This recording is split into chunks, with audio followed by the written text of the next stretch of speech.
CityYouth Ministry started in 1997, and it was born out of a response from the community leaders and church leaders to have a place that specifically addressed the needs of the most vulnerable students in our community.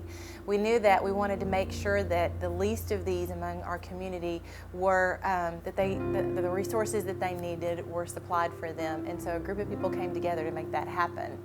Since that time, it's grown, and we serve nearly 550 students every year. We have an ecumenical board, an interfaith board of directors who make sure that our kids' needs are met. It was always meant to be a faith-based organization, and we've really maintained that mission over the course of our lifetime. And so we've been here 17 years and still going strong. And over the last 2 years, we've changed things. It's undergone the most massive restructuring since its inception in 1997. We want to make sure that everything that we do is of the highest quality, because it's not just enough for us to have just babysitting in the afternoon. So we want to make sure that our kids receive high quality education and resources, and obviously everything is built on a biblical faith-based foundation.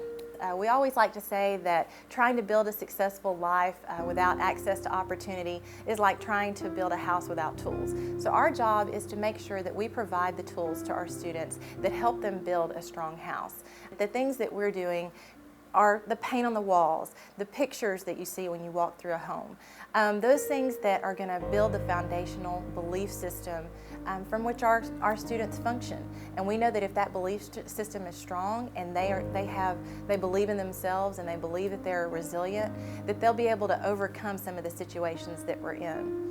Many of our students only understand what happens in about the block that surrounds their home. They're limited in their transportation and other resources, and so if it doesn't happen within the block around their home, oftentimes they're not aware of it. Our goal is to be that conduit, to be that bridge that helps bring that out a little bit further, that helps expand their worldview. Everything that we do is free of charge. We run our registration through the Jonesboro school system. At this time, Jonesboro schools are the only ones that we service, but we'd love to see that expand over the next several years. Every afternoon, we take our buses and we pick up at the various schools, and then when the kids come back to our center, they go through 4 core rotations: our learning lab, our health and wellness, our city groups, and Bible. And they receive a nutritious meal. A lot of times this may be the only meal that they receive for the week. We also have a garden on site because food security is such an issue in our community that we want to make sure that we teach our kids how they can grow things in their apartment complex or in their backyard, so that their family will have fresh produce or fresh food that they can draw from.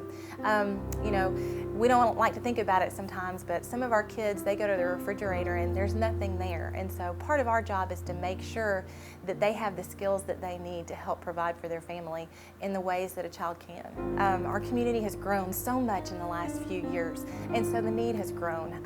Our provision doesn't meet the need, and so we know that over the next several years, we would like to make sure that we offer 5 days of high quality after school care for kids who need it, all free of charge for all grades in 1st through 12th. That's our goal. We want to make sure that we are that bridge that ensures that a child not only has a safe place to be in the afternoon, but while they're there, that they are being developed as leaders in our community. And so it takes a lot of people to do that, a lot of resources. We receive funding from private individuals, from corporations. We receive funding from churches and from the local religious community, and then from a number of foundations and grants as well. But it takes the entire community understanding what it is that we do. I invite you to come and see what we do. The best way to get to know us is to come out and see it. Get to know our kids. They're citizens here. They are the fabric of our community, and so we want you to come and join us. If you want to know more about what we do, check out our website. We've got an area on there where you can actually sign up to volunteer. You can look at your schedule and you can match it to what's available at our center. We always have a variety of volunteer opportunities. You can reach us at 932-9398, or our website is www.cityyouth.org. CityYouthMen.com. We're always looking for volunteers for mentoring.